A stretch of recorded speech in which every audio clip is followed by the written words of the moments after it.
him. So what was interesting about how I met Willie Bright was actually from our 2002 campaign season. I actually was running for state representative in the 41st district, running in the Democratic primary against the incumbent at the time, which was Tom Reiner.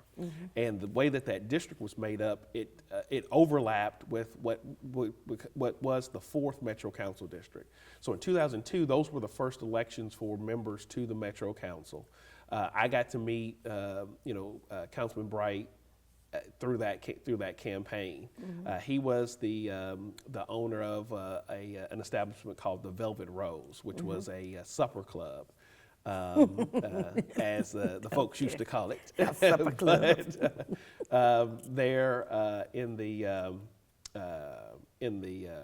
smoke. Well, really, it was in the Phoenix Hill neighborhood. You kind of okay. Well, no. So it was on Jefferson Street. Okay. Yeah, it was on Jefferson Street, yes, right next to where the 65 interstate, right. would make its turn to go.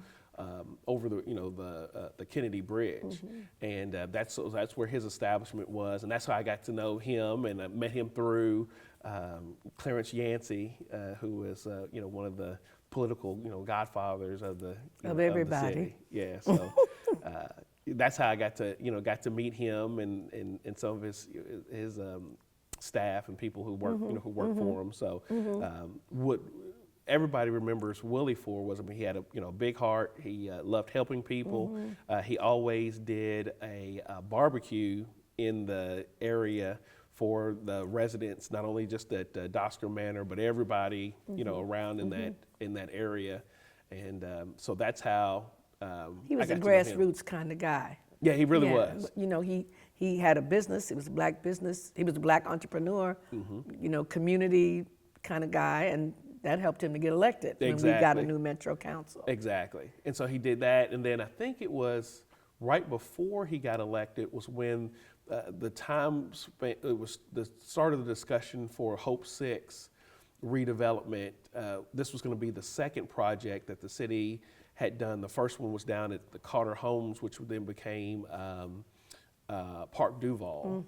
And this was going to be the second project. So it was started by Armstrong, Mayor Dave Armstrong, and where his property was, the Velvet Rose, was one of the pieces of land that was needed to be purchased in order to bring that project to fruition. And so he had sold the business and then decided to go into public service. And so Hope 6 is it's a partnership, right, between the federal government and local city governments, and it brings to revitalize neighborhoods and stuff. Right. So essentially, what Hope 6 was is out of the Department of Housing and Human Development, Housing and Urban Development, and what the program was set up to do was to essentially transform the neighborhoods or the places where there was public housing. Because back in the 50s, where you had barrack-style